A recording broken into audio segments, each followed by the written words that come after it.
ಜಾತಿ ಜ್ವಾಲೆಯ ನಡುವೆ ಕೈ ಕಮಲ ಬೆಲೆ ಏರಿಕೆಯ ಸಮರ. ರಾಜ್ಯ ಬಿಜೆಪಿ ಜನಾಕ್ರೋಶ ಯಾತ್ರೆಗೆ ಕಾಂಗ್ರೆಸ್ ಸಡ್ಡು ಹೊಡೆದು ನಿಲ್ತಾ ಇದೆ. ಕೇಂದ್ರದ ಬೆಲೆ ಏರಿಕೆ ವಿರುದ್ಧ ಕಾಂಗ್ರೆಸ್ ಬೃಹತ್ ಪ್ರತಿಭಟನೆಯನ್ನು ಹಮ್ಮಿಕೊಂಡಿದೆ. ಸುರ್ಜೇವಾಲಾ ನೇತೃತ್ವದಲ್ಲಿ ಹೋರಾಟಕ್ಕೆ ಕೈ ಕಲಿಗಳು ಸಜ್ಜಾಗಿದ್ದಾರೆ. ಬೆಳಗ್ಗೆ 11:30ಕ್ಕೆ ಫ್ರೀಡಂ ಪಾರ್ಕ್ನಲ್ಲಿ ಪ್ರತಿಭಟನೆ ಹಮ್ಮಿಕೊಂಡಿದ್ದಾರೆ. ಕೇಂದ್ರದ ವಿರುದ್ಧ ಆಕ್ರೋಶ ಹೊರಹಾಕಲಿದ್ದಾರೆ ಕಾಂಗ್ರೆಸ್ನವರು. ತೈಲ ಬೆಲೆ ಏರಿಕೆ, ಗ್ಯಾಸ್ ಬೆಲೆ ಏರಿಕೆಯನ್ನ ಖಂಡಿಸಿ ಪ್ರತಿಭಟನೆಯನ್ನ ಮಾಡಲಿದ್ದಾರೆ. ನೋಡಿ, ಈಗಾಗಲೇ ಕಾಂಗ್ರೆಸ್ನ ನಿಲುವಿನ ವಿರುದ್ಧ ಬಿಜೆಪಿಗರು ಹೋರಾಟ ಮಾಡ್ತಾ ಇದ್ರು. ಅದು ಜನಾಕ್ರೋಶ ಹೋರಾಟ ಅನ್ನೋದಕ್ಕೆ ಹೆಸರು ಇಟ್ಕೊಂಡಿದ್ರು. ಯಾಕಂದ್ರೆ ಕಾಂಗ್ರೆಸ್ ಸರ್ಕಾರ ಬಂದ ಮೇಲೆ ಎಲ್ಲದ್ರೂ ರೇಟು ಜಾಸ್ತಿ ಆಯಿತು, ದುಬಾರಿ ಜೀವನ ನಡೆಸಬೇಕಾಗಿದೆ, ಬೆಲೆ ಏರಿಕೆ ಬಿಸಿ ತಟ್ತಾ ಇದೆ, ಬೆಲೆ ಏರಿಕೆ ಬಿಸಿ ತಡ್ಕೊಳ್ಳೋದಕ್ಕೆ ಸಾಧ್ಯ ಇಲ್ಲ ಅಂತ ಕಾಂಗ್ರೆಸ್ನವರು ಅದಕ್ಕೊಂದು ಸಡ್ಡು ಹೊಡಿಬೇಕು ಅಂತ ಇದೀಗ ಕೇಂದ್ರದಲ್ಲಿರೋದು ಬಿಜೆಪಿ ಆಡಳಿತ ಅಲ್ವಾ.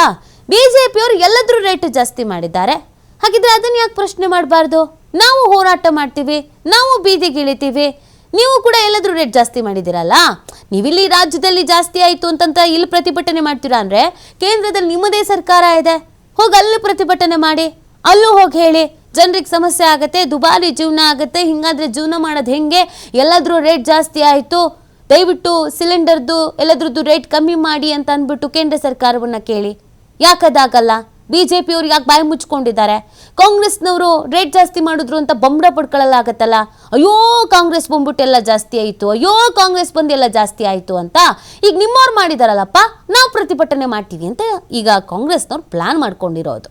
ಸೊ ಇದಕ್ಕೆ ಬಿಜೆಪಿಗವರು ಯಾವ ಥರದ್ದು ಉತ್ತರ ಕೊಡ್ತಾರೆ, ಅಥವಾ ಕಾಂಗ್ರೆಸ್ನವರ ಈ ಹೋರಾಟ ಎಷ್ಟರ ಮಟ್ಟಿಗೆ ವರ್ಕೌಟ್ ಆಗತ್ತೆ, ಇದು ಸಕ್ಸಸ್ ಆಗತ್ತಾ, ಮೈಲೇಜ್ ತಂದು ಕೊಡುತ್ತಾ? ನೋಡಿ, ಇಲ್ಲಿ ಎಲ್ಲವೂ ಕೂಡ ಯಾವುದೇ ಹೋರಾಟ, ಪ್ರತಿಭಟನೆ, ಸಮಾವೇಶ ಯಾವುದೇ ಆದ್ರೂ ರಾಜಕೀಯ ಕ್ರೆಡಿಟ್ಗಾಗಿ, ರಾಜಕೀಯ ಮೈಲೇಜ್ಗಾಗಿನೇ ಮಾಡೋದು.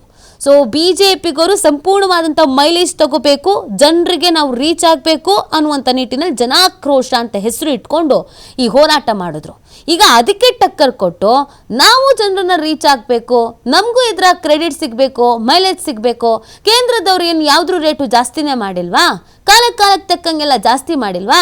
ಕೇಳಿದ್ರೆ ಏನು ನಾವು 2010ರಲ್ಲಿ ಇದ್ದೀವಾ, 2025ರಲ್ಲಿ ಬಂದಿದ್ದೀವಿ, ಅವಾಗಿದ್ದಂಗೆ ಇವಾಗ ದುಡ್ಡಿರ್ಬೇಕಾ ಅಂತ ಕೆಲವರು ಪ್ರಶ್ನೆ ಮಾಡ್ತಾರೆ. ಹಾಗೆ ಅಲ್ವಾ ಇಲ್ಲಿ ರಾಜ್ಯದ ಲೆಕ್ಕಾಚಾರನು ಅಂತ ಕಾಂಗ್ರೆಸ್ನವ್ರ ವಾದ ಆಗಿದೆ. ಸೊ ಒಟ್ಟಿನಲ್ಲಿ ಕಾಂಗ್ರೆಸ್ನವರ ಈ ಲೆಕ್ಕಾಚಾರ ಏನಿದೆ, ಈ ಲೆಕ್ಕಾಚಾರ ಎಷ್ಟರ ಮಟ್ಟಿಗೆ ವರ್ಕೌಟ್ ಆಗುತ್ತೆ ಅನ್ನೋದು ಇಲ್ಲಿ ಬಹಳ ಇಂಪಾರ್ಟೆಂಟ್ ಆಗುತ್ತೆ. ರಾಜ್ಯ ಬಿಜೆಪಿ ನಾಯಕರಿಗೆ ಮುಜುಗರ ತರಬೇಕು, ರಾಜ್ಯ ಬಿಜೆಪಿ ನಾಯಕರು ಇದಕ್ಕೆ ಉತ್ತರ ಕೊಡಬೇಕು ಅನ್ನುವಂಥ ನಿಟ್ಟಿನಲ್ಲಿಯೇ ಈ ಹೋರಾಟ, ಈ ಪ್ರತಿಭಟನೆಯ ಹಾದಿಯನ್ನು ಹಿಡಿದಿರೋದು.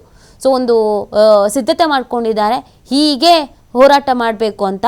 ರಾಜ್ಯದ ಮೂಲೆಯಿಂದ ಜನ ಸೇರುವಂಥ ಸಾಧ್ಯತೆ ಇದೆ. ಆ ಜಿಲ್ಲೆಯ ಕಾಂಗ್ರೆಸ್ನ ನಾಯಕರಿಗೆ ಸೂಚನೆಯನ್ನು ನೀಡಿದ್ರು ಕೆಪಿಸಿಸಿ ಅಧ್ಯಕ್ಷರು DCM DK ಶಿವಕುಮಾರ್ ಅವರು.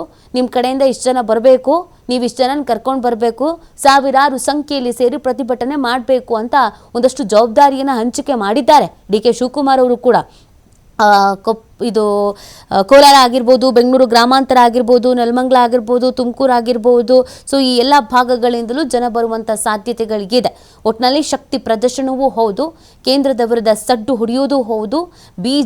ರಾಜ್ಯ ಬಿಜೆಪಿ ನಾಯಕರಿಗೆ ಮುಜುಗರ ರೀತಿಯ ಆಗಬೇಕು ಅನ್ನುವಂಥ ನಿಟ್ಟಿನಲ್ಲೂ ಕೂಡ ಈ ಪ್ಲಾನ್ ಮಾಡಲಾಗಿದೆ.